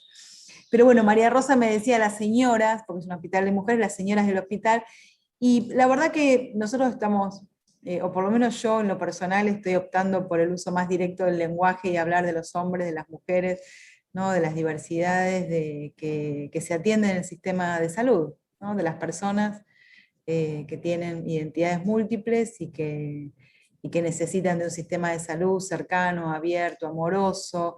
Nosotros estamos trabajando mucho el concepto de cuidados, muchísimo el concepto de cuidados, que también nos saca del aspecto más rígido de la asistencia. Y esto no implica ni reducir la complejidad, ¿no?, del trabajo en salud mental, ni limitar la especificidad de las profesiones, pero desde el sistema público y estatal hay una responsabilidad del cuidado, no solo de la asistencia, sino del cuidado, incorporando el concepto de apoyos que plantea la Convención de Derechos de las Personas con Discapacidad y que retoma el Código Civil, que para nosotros, como decía antes, es muy útil, porque nosotros, por ejemplo, las casas, las residencias que estamos proyectando son con o sin apoyos permanentes, ¿no? Entonces, si se necesita que viva, no sé, hicimos una externación de 7 señores del Hospital Cabré de Luján, algunos con arriba de 20 años de internación, y bueno, necesitaban que esté alguien que a la noche duerma con ellos, por lo menos el primer tiempo, para acompañarlos, para ir haciendo una integración un poco más gradual y acompañada. Entonces ahí el concepto de apoyo cobra como una relevancia. A veces puede ser un enfermero con las personas mayores que por ahí necesitan algo de asistencia, pero no necesariamente un psicólogo o un psiquiatra. Si necesitas un psicólogo o un psiquiatra de manera permanente en una residencia, por ahí estás necesitando una internación, no lo sé. Entonces el acompañamiento terapéutico es un recurso para nosotros muy valioso, que estamos incorporando en las casas, y después hay casas con niveles de apoyo menores, donde los equipos de salud las visitan, y van acompañando el sostenimiento de la vida en la comunidad, que como decíamos es el mayor desafío, ¿no? Cómo sostener la vida en la comunidad es un desafío para todos, para las personas que estuvieron internadas en los neuros, y también para nosotros como profesionales de la salud mental, porque tenemos que también hacer un poco más que atender pacientes, ¿no?, y que es pensar la vida en una transversalidad. Recién creo que lo decía el compañero que presentó el programa, o lo decía Ana, no me acuerdo quién de los dos, ¿no?, personas con historias, con amistades, con vínculos. Hay que pensarla en el centro de la humanidad del otro, ¿no? Cómo acompañar, porque además nos transforma mucho a nosotros en nuestras prácticas. Nos saca rigideces, nos vuelve mucho más profundos, más inteligentes, clínicamente más audaces y más lúcidos, menos estereotipados. Por eso creo que la reforma es una reforma del modelo de atención, pero que es una reforma muy profunda también para nosotros, y por eso, además de que, bueno, que hay decisiones que tomamos y que no tienen, digamos, mucha discusión de si son o no son, también lo que estamos haciendo es invitar mucho a poder protagonizar una reforma de estas características y que no nos perdamos la oportunidad que a veces, pocas veces en la historia se nos da. Ana decía la experiencia de Río Negro, ¿no? Nosotros entendemos la provincia de Buenos Aires hoy tiene todas las oportunidades históricas, políticas y sanitarias para dar esta reforma, y por eso estamos tan abocados de lleno en poder producirla. Y en relación al ámbito privado, es muy importante la pregunta, no sé quién la había hecho, ya se me perdió en el chat, pero es muy importante la pregunta. Irene Watson. Irene hizo esa pregunta.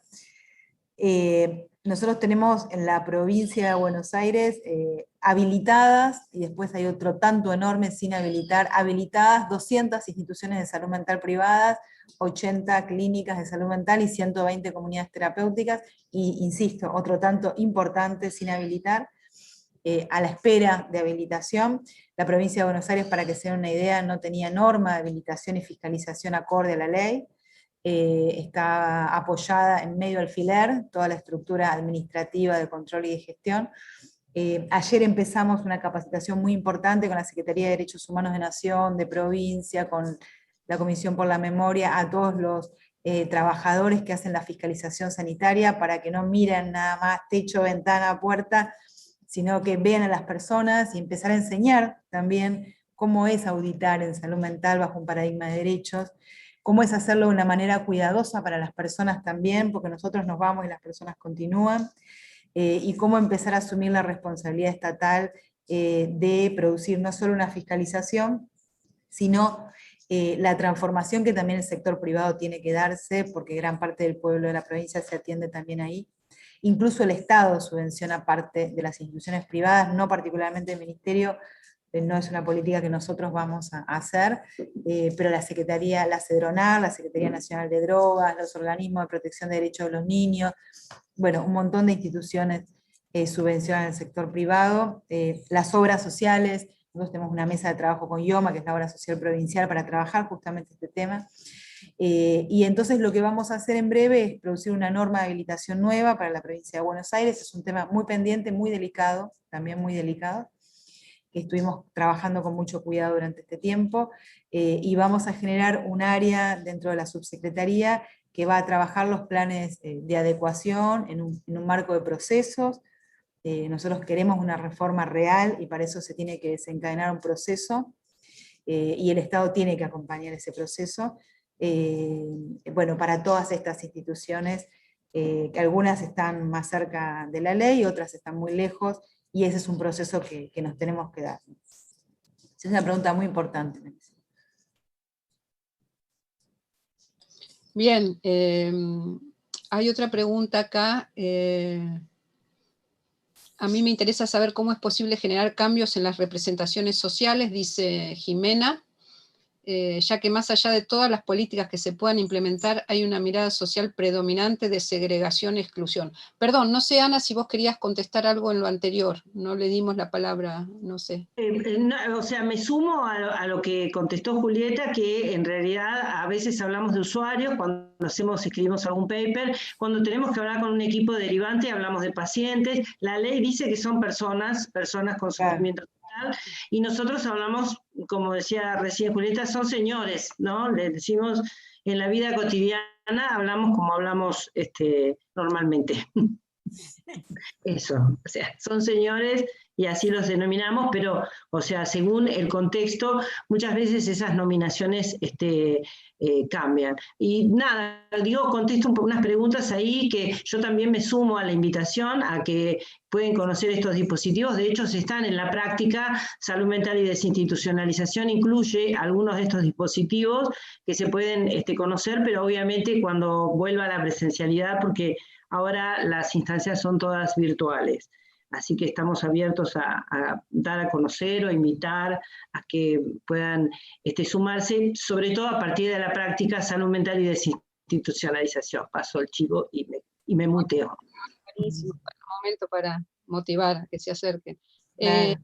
La pregunta de Jimena me parece interesante en la línea de lo que señalaba Julieta, porque Jimena pregunta cómo pensar no solo desde la perspectiva del usuario, del sistema de salud mental y de la política y los actores involucrados en la política, sino que esto impacta y supone una transformación de toda la sociedad, es la pregunta, según entiendo, de Jimena.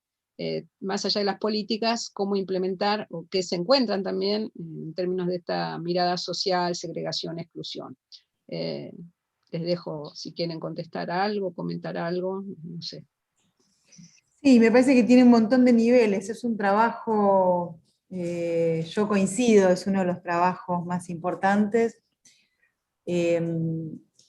pendientes, ¿no? Pendientes, yo creo que así como con el género pudimos tocar algo del lenguaje, algo de las representaciones, no es una batalla ganada, pero es una batalla emprendida.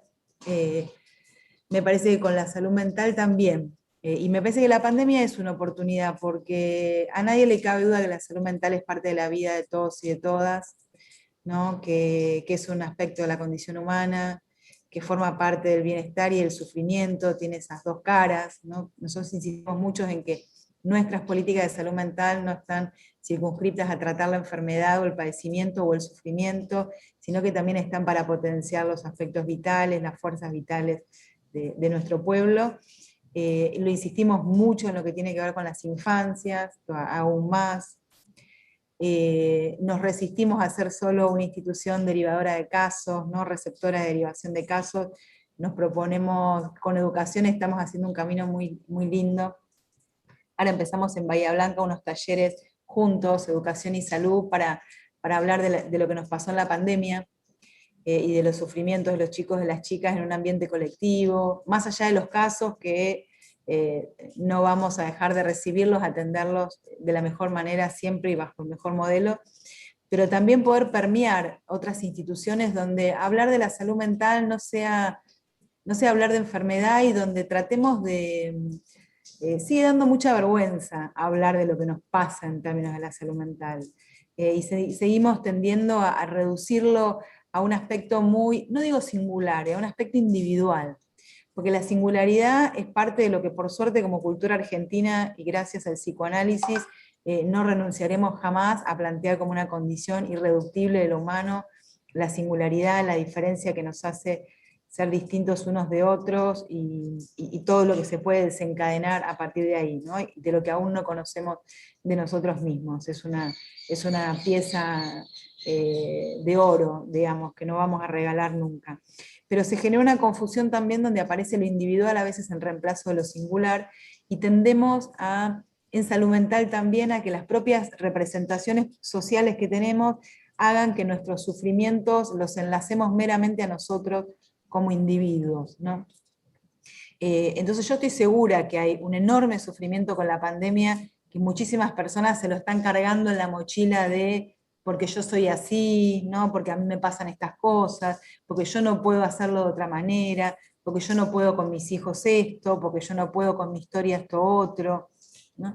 Y eso constituye una fuente de sufrimiento agregada muy importante, y un obstáculo en la posibilidad de acceder a acompañamientos y cuidados que ayuden a hacer de esos malestares otras oportunidades, ¿no? Porque la atención en salud mental no solo es reducir el malestar, sino muchas veces configura, y todos nosotros que atravesamos por algún proceso de atención en salud mental y de nuestros propios recorridos de análisis en los casos en los que pudimos tenerlo, configura a veces oportunidades de apertura de la vida hacia dimensiones que no imaginábamos. No solo es sufrir menos, sino encontrarnos con novedades para nuestra historia. Entonces, esa mirada hay que trabajar mucho, por eso que el gobernador haya dicho en el discurso de él que no quiere producir una política de salud mental que genere estigma, que lo haya dicho al lado de Cristina, no fue en cualquier anuncio, no fue en cualquier lugar. Justamente estábamos en la apertura de un hospital de camas para un hospital pediátrico, que estamos en un modelo de atención muy linda en ese hospital, porque estamos generando un living para que la internación ya no sea la cama, aunque ustedes no lo crean, la internación de salud mental sigue siendo la cama, ¿no? Que es el lugar donde el paciente, la persona no se queda, ¿no? Entonces viene toda la queja del hospital de que el paciente deambula, cuando, bueno, ¿por qué no va a deambular si no tiene un dolor físico, ¿no? y si alguien lo va a visitar, el familiar, ¿por qué tiene que estar en una cama recibiéndolo? ¿No? ¿Por qué no tenemos living? ¿Por qué no tenemos Zoom? ¿Por qué no tenemos otras cosas en nuestros hospitales? Bueno, en el Ludovica, que es el Hospital de La Plata, estamos trabajando en la posibilidad de las camas para internación breve de niños que necesitamos, lamentablemente por situaciones muy graves que ocurren, se dé en otras condiciones, que haya juegos. ¿Por qué en los hospitales generales cuando se interna un niño y una niña no hay juegos? ¿Por qué en la internación no hay lo que hay en todos los otros lugares de vida de un niño? ¿Por qué en la internación no tenemos acompañamiento para los niños y las niñas? Si en cualquier otra instancia de la vida un niño y una niña está con un adulto que lo cuida y que lo acompaña. ¿Por qué nuestro sistema de salud hasta va a contrapelo de lo natural de todas nuestras prácticas? Entonces me parece que, digamos, que también en la manera en la que hablamos de salud mental, y nosotros también tenemos que empezar a desarmar un poco nuestro lenguaje para también poder permear estos prejuicios, y bueno, por eso por ahí hablar de personas con padecimiento, de personas con potencialidades de vida, vuelve un poco más universal el tema de la salud mental y ya no para un grupo de los que sufren. Bien, muy bien, muy, muy interesante realmente. No sé, Pía, Vale, Cecilia, ¿quieren ustedes leer? Alguien levantó la mano, yo le daría la ocasión y en unos minutitos vamos a tratar de atender a las preguntas y tendríamos que ir cerrando. No sé si la persona que Me levantó... parece que era Sara Ardila que quería hacer algún comentario. Bueno, Sí, ahí antes, un segundo, hay cantidad de felicitaciones, de saludos, de otros profesores de cátedras también para poner el marco institucional de Hugo Leal, Marcela Botinelli, Mariana Casal, que también participa del equipo de uno de los hospitales y es de la cátedra de metodología, o Verónica Veloso, que es del equipo del UASIT, bueno, y así, cantidad de saludos y felicitaciones por el espacio. Bueno, y toda una serie de preguntas, así que ahora pasamos a Sara. ¿Cómo te va, Sara? Bien, gracias. Sí, quería hacer como dos comentarios a partir de las preguntas que había en el chat. Una es que me acordé de, o sea, a partir de la pregunta de cómo transformar representaciones sociales, me acordé de una investigación que se hizo en Estados Unidos cuando se iniciaron los procesos de desinstitucionalización allá. Y se describía un fenómeno que se llamaba "no en mi patio trasero", y era que se suponía que los vecinos se resistían a que se instalaran casas de convivencia. Y lo que, digamos, lo traigo acá porque algo que resultó interesante fue ver que quienes se resistían eran aquellos vecinos que eran como más ruidosos, por decirlo de algún modo. Con esto, ¿qué quiero decir? Que, digamos, cuando salen notas como la nota que salió en Infobae, mi respuesta sería que tenemos que hacer desde la investigación. Tenemos que mostrar esas otras narrativas o esos otros relatos de los vecinos que no son tan ruidosos, que han convivido durante años o décadas con las personas que han sido externadas y que son silenciosos y tienen otras experiencias, digamos, en relación a la convivencia. Esta sería como mi respuesta, también vinculada a otra pregunta de cómo la investigación puede servir a la política pública o a la toma de decisiones. Yo diría que desde ahí, o sea, no solo desde ahí, pero también desde ahí, tratando de hacer preguntas que ayuden justamente a engrosar este tipo de narrativas, porque digamos una nota como la de Infobae, que no nos vamos a detener en eso porque tiene datos que son falsos, etcétera, es muy dañina en términos de lo que estaban planteando allí las representaciones sociales frente a los problemas de salud mental o las posibilidades de vivir en la comunidad. Y brevemente, digamos, frente a otra pregunta de cómo se usa la investigación para la política pública, aquí voy a contar una infidencia, y es que tenemos un grupo de WhatsApp con Julieta y otras personas que se llama Investigaciones, ¿no? Entonces, lo que hacemos allí es, digamos, desde preguntas que se hacen en la gestión, buscar cuál es la evidencia que existe sobre esas preguntas, bien sea en otras partes, si esos datos son pueden ayudar a pensar cuestiones del contexto local o no, si necesitamos producir evidencia o datos propios y cómo hacerlo. Así que yo diría que la investigación apoya como todo el circuito de la gestión, o sea, tiene que estar involucrada desde el principio, desde cuáles son las preguntas que se hace un gestor y que son necesarias de ser, digamos, respondidas de modo científico. Eso quería aportar. sumamente oportuno además porque nos interesa mucho esta articulación con la investigación, por razones obvias de nuestra cátedra además, ¿no? Hay muchísimas preguntas, creo que va a ser difícil atenderlas a todas. Si ustedes me permiten, yo tomaría una que me parece de las más problemáticas porque también tiene que ver con cuestiones que hoy circulan en los medios de comunicación, que tienen que ver con fondos ideológicos que están en torno a las políticas en salud mental, al abandono de algún sector de las personas que padecen algún tipo de sufrimiento específico. Coincido también con lo que señalaba Julieta, que no es un asunto que le ocurre a otros, sino como estamos todos, todas y todos implicadas. Pero acá señalan qué pasa con esas personas, o que bien tienen antecedentes de violencia, incluso hasta de femicidios, o algo, bueno, no, un femicidio ya iría por otro canal, me parece, porque ya es un hecho judicializable dependiendo el caso, pero estos hechos recientes también se me juntan varios mensajes, pero que están vinculados a la peligrosidad, la clásica y tradicional concepto de peligrosidad que Julieta mencionó también en su presentación inicialmente, pero que supone esta escarcelación, acá dice escarcelación, pero la externación del sistema manicomial en relación a esto que aparece y hace parte de las representaciones sociales del peligroso, ¿no? O el peligro, o los riesgos que comporta para la comunidad y la sociedad este tipo de personas. No sé si sobre eso, Julieta, querés decir algo. Estoy resumiendo así cruzadamente algunos mensajes que aparecen por acá y que creo que hacen parte también de la circulación y el tratamiento mediático no siempre bien intencionado, hay que decirlo, en relación a este tema.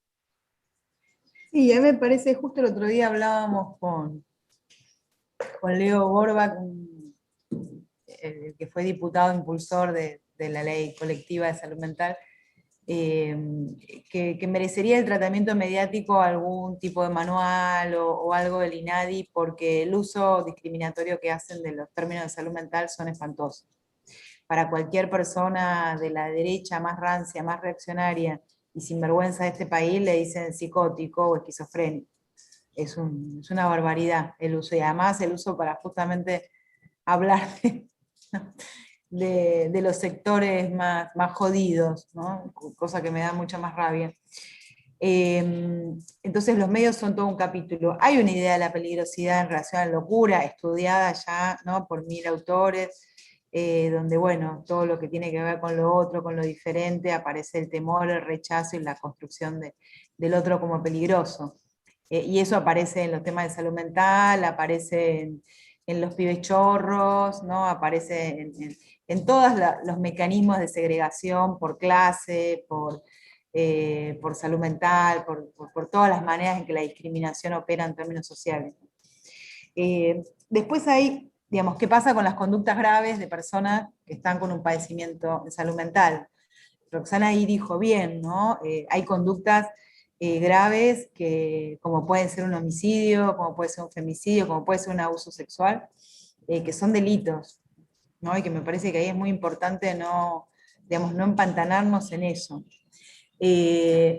Si uno ve los delitos vinculados a los abusos sexuales, a los homicidios y a los femicidios, la verdad que con lo que se encuentra atrás de eso no es con patología de salud mental, francamente. Francamente, son los menos las situaciones. Realmente son las menos. Ahí, en esas situaciones de las menos, en personas que pueden haber tenido alguna situación de descompensación y haber generado algún acto grave, hay que ver en qué situación estaba, en el marco de su proceso de atención, cómo fue la continuidad de cuidados con esa persona, si estaba accediendo a los psicofármacos si los necesitaba, si estaba, bueno, un montón de elementos de variable de evaluación clínica en relación a eso. Y a la vez hay una discusión de fondo, para nosotros muy importante, muy necesaria, pero todavía muy distante de que se pueda dar de buena manera en la Argentina, que tiene que ver con el Código Penal y que tiene que ver con la figura de la inimputabilidad. Nosotros tenemos muchas dificultades en algunos casos de personas que han producido hechos graves, que están declaradas inimputables, y que después se vuelve muy difícil también la posibilidad de trabajo con esas personas en la medida en que desde la mirada penal se los exime de todo tipo de pena, ¿no? Ahí hay una discusión acerca de si la imputabilidad es una categoría que tiene que ser discutida. Cuando se iba a reformar el Código Penal argentino, es una discusión que empezó, Zaffaroni también la promovió en su momento, y bueno, hay una cantidad de literatura vinculada a este tema. Yo creo que es uno de los debates hacia adelante importantes. Nosotros pensamos que no puede haber una exhibición total de la pena ante hechos graves. Entendemos que eso no favorece en términos de salud mental, y que en todo caso, bueno, se atenuará la pena o habrá otros procesos que en otros lugares también se instrumentan. Y a la vez también eso lo que produce es que los inimputables terminan con medidas de seguridad en las cárceles. Nosotros tenemos acá en la provincia de Buenos Aires la unidad 45 y 34 del servicio penitenciario. En su momento estuvo la unidad 20 del Borda, que después se transformó en el Prisma, en Capital, pero bueno, que hace que esas personas a veces no estén con condena, pero estén eternamente en unidades psiquiátricas, carcelarias, que son espantosas, y que además no tienen tratamiento de salud mental, ¿no? Hay que decirlo, no tienen tratamiento de salud. Con lo cual, bueno, es todo un asunto sobre los hechos graves, pero hay una representación social que está muy distante de las conductas, ¿no? Si uno transita los neuropsiquiátricos públicos, más bien va a haber personas muy mayores, muy deterioradas, y no se va a encontrar con situaciones realmente ni de riesgo ni de peligro. No es lo que nosotros vemos eso.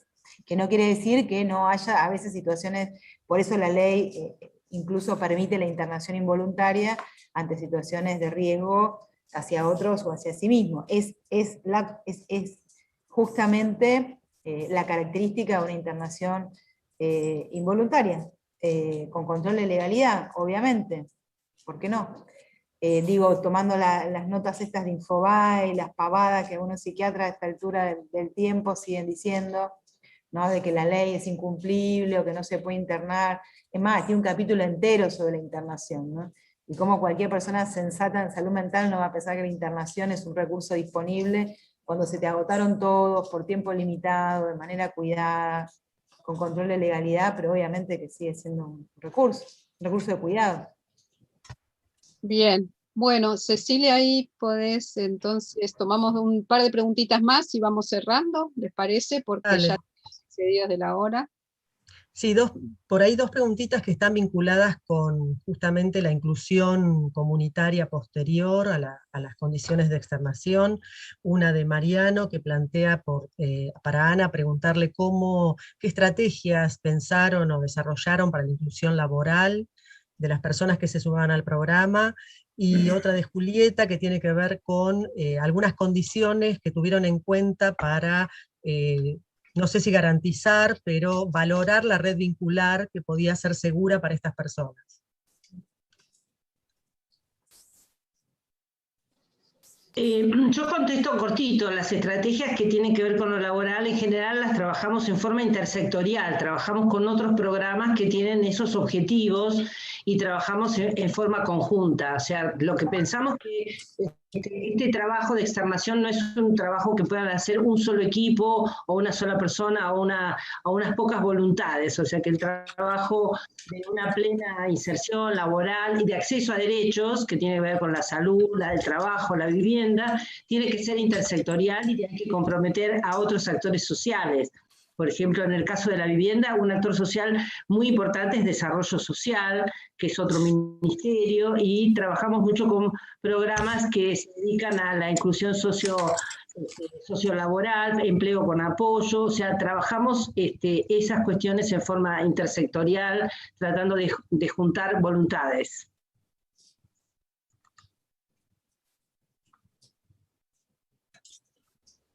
Bien. ¿Listo, Cecilia? ¿Listo? Sí, no sé si alguien quiere responder sobre el tema de la red vincular y Sí. porque ese es un tema que sí. Sí. Mira, justo estaba leyendo un hermoso informe que terminó Sara junto con el equipo, que todavía no es público, pero bueno, ya vamos a ver los niveles de acceso que vamos generando. Un informe realmente a los que nos gusta leer información sistematizada en este desierto que es la producción de información pública en salud mental en la provincia, es un exquisito. Y lo que veíamos es el 80 y pico % de las últimas internaciones se resuelve con un reingreso a los lazos vinculares previos, familiares. Pero nosotros también tenemos la idea de que todos sabemos que la familia es lo que nos tocó en suerte o en desgracia. Y que las personas que necesitan más acompañamiento y más apoyo para su vida tienen una dependencia muy fuerte con las familias, y que para las familias es un tema también de mucha complejidad en general. El tener en su familia a alguien con padecimiento es una fuente, incluso a veces, de más padecimiento para las propias familias que para los usuarios, realmente. Y están muy solas las familias también en llevar una vida con un familiar que necesita más cuidados o más acompañamiento.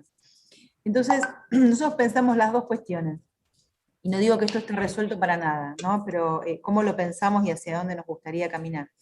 Por un lado, que las familias tengan un apoyo de parte del sistema de salud. El otro día trabajábamos con unas externaciones del Hospital Cabré de Luján, y la terapeuta me decía, bueno, yo le di mi teléfono a la familia porque estaba empezando a estar como medio inestable, y la mamá ya estaba muy asustada y decía si no había que ya mandarlo al hospital de nuevo, y entonces le dije, tome mi teléfono y usted me llama ante cualquier situación, más allá de las consultas que tenemos programadas, pautadas en el marco del tratamiento del muchacho, más allá de que haya que incrementarla, la accesibilidad y la disponibilidad acompañada de la familia, porque eso también baja los temores, fortalece los recursos de acompañamiento y permite tejer una red donde nadie se quede solo con la situación difícil que le toca.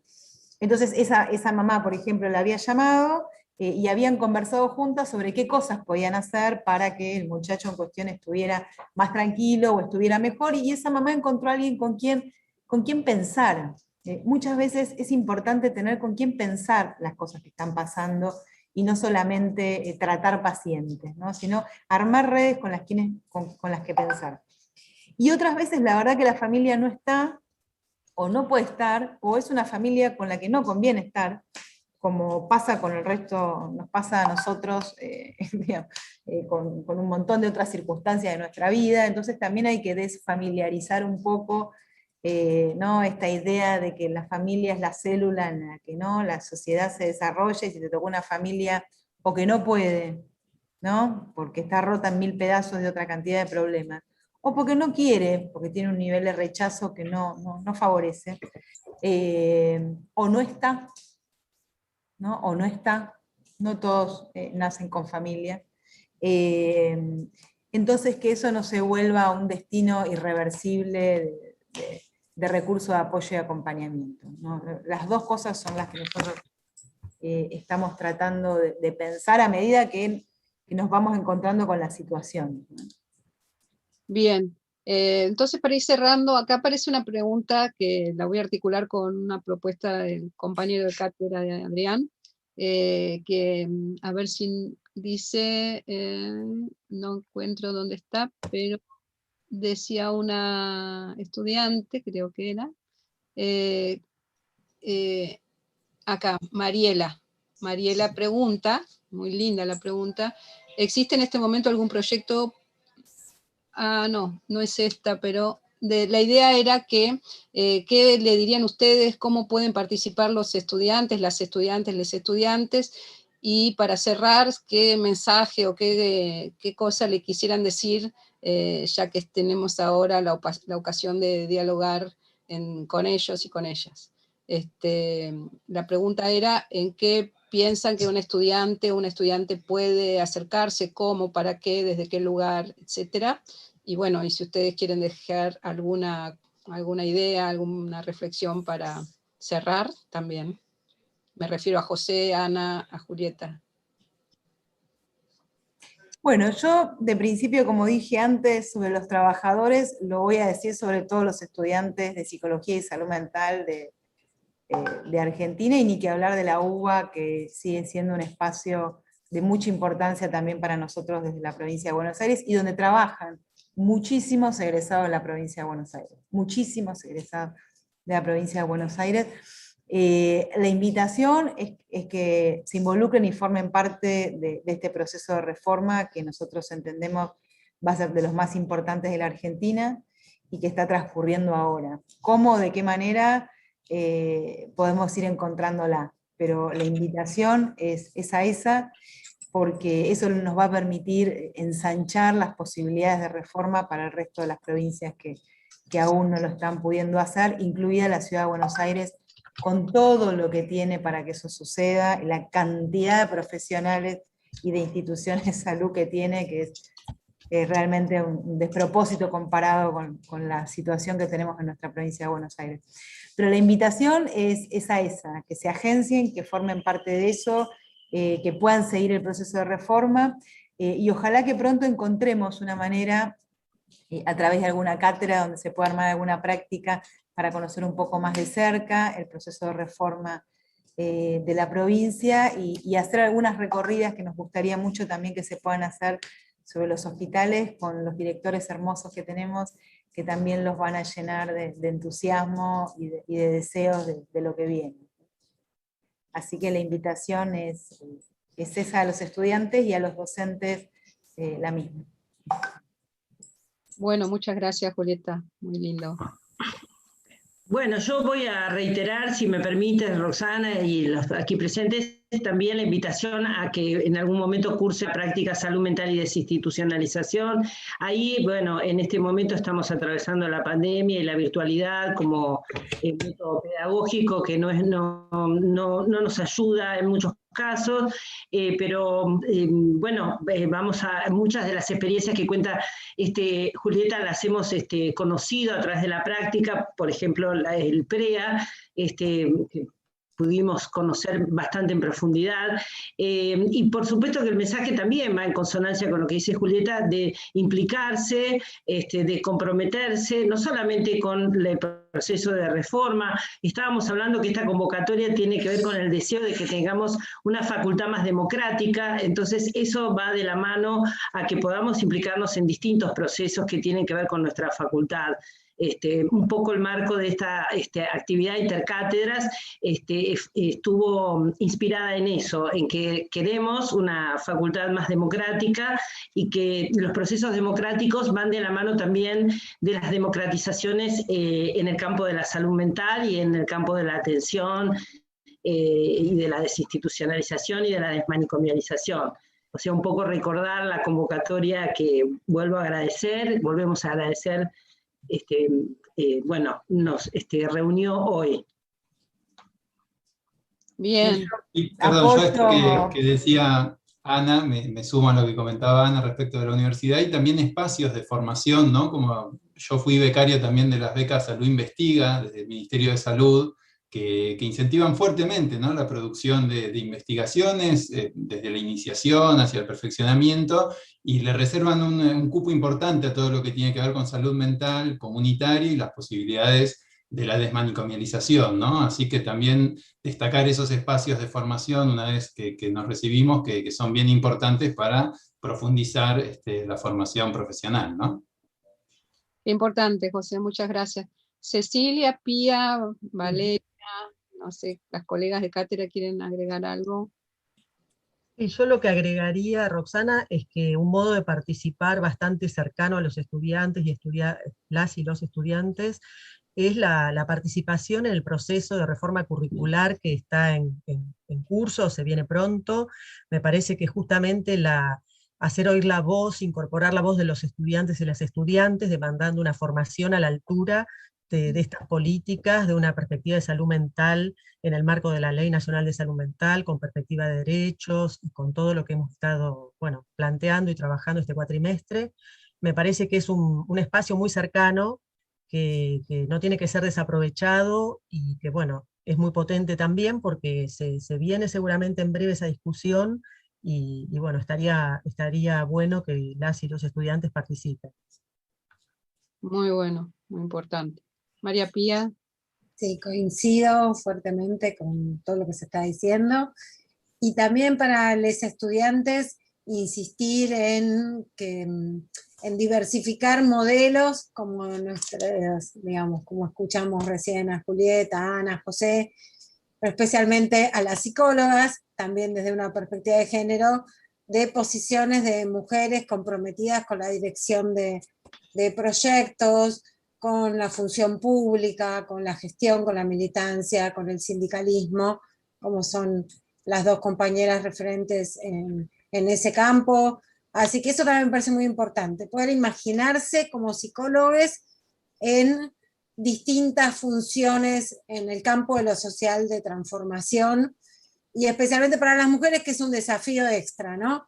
Así que bueno, desde ahí para los estudiantes también esa invitación a imaginar otra salud mental, pero también otras identidades profesionales, ¿no? También desde el Estado, también en lo colectivo, también desde una perspectiva de derechos y de género. Me parece que sumando a lo que se viene diciendo, eso también me parece importante, ¿no? Bueno, muy bien. Bueno, una vez más, cerrando la actividad, volver a agradecerles mucho, mucho la generosidad de Julieta, de acercarse a nosotras, a nosotres, a nosotros, lo mismo a Ana, lo mismo a José. Creo que ponen en la dirección de, nos sentimos muy identificados con los valores, las posiciones. Creo que podemos integrar muy ricamente los temas que venimos viendo en el cuatrimestre. Ahora les cuento que los estudiantes van a tener que dar un coloquio la semana que viene, y queremos también aprovechar de alguna manera los temas trabajados aquí para integrarlos con lo que hemos trabajado en el cuatrimestre. Sale a la luz que investigar es siempre un asunto que viene de la mano de la intervención y la posición que se tienen. La han señalado muy claramente que los problemas y las preguntas de la investigación surgen en el marco de todos estos procesos y de estas intervenciones que llevan adelante, desde la gestión, desde la comprensión, advirtiendo también lo que está en juego ahí en toda su complejidad, ¿no? Hemos visto que aparecen los temas de inter y transdisciplina, lo que suponen los intereses se empuja acá en estas políticas, se tocan intereses, son intereses corporativos, tienen que ver con posiciones y tradiciones muy consolidadas en el campo de la salud mental, pero que trascienden aquello específico para irradiar sobre todo una ideología, una política e incluso intereses económicos en juego. Sin ir más lejos, se abre todo el capítulo de la psicofarmacología asociado a esto, ¿no? Enorme cantidad de asuntos. Desde las representaciones sociales, es decir, investigaciones que no se agotan solamente en el testeo de la gestión a partir de cuántos externados o cuántos siguieron tales cursos, que es muy importante y decisivo para orientar políticas, pero también en todo lo que hace a los procesos nucleares de este capítulo, que es lo que compromete la resubjetivación y la implicación de todos los actores, directos e indirectamente involucrados. En ese sentido, también rescato muy especialmente lo que señalan mis colegas, que nos debe volver también como una imagen y una posición para nosotros y nosotras mismas en el ámbito académico, porque tiene que ver con agenciarnos, como decía Julieta, con nuestro lugar, sea como docentes, como estudiantes, como profesionales, e implicarnos en los espacios institucionales en que estamos. En este caso en la facultad, que hoy estamos asistiendo también a un momento muy importante en términos de propuestas de transformación y de reflexión y de resignificación de nuestro rol y nuestra propia vida institucional. Así que todos esos valores y criterios estuvieron motivando este encuentro, que creo que cumplimos holgadamente con esos objetivos que nos habíamos trazado originalmente, así que solo volver a agradecerles y esperemos que esto tenga episodios a futuro y que nos permita seguir tejiendo y acercando primero nuestra actividad dentro de la facultad y en igual medida con la gestión y la política del campo de la salud mental hacia afuera de la facultad. Bueno, creo que no, entonces no hay nada más y iríamos cerrando por aquí.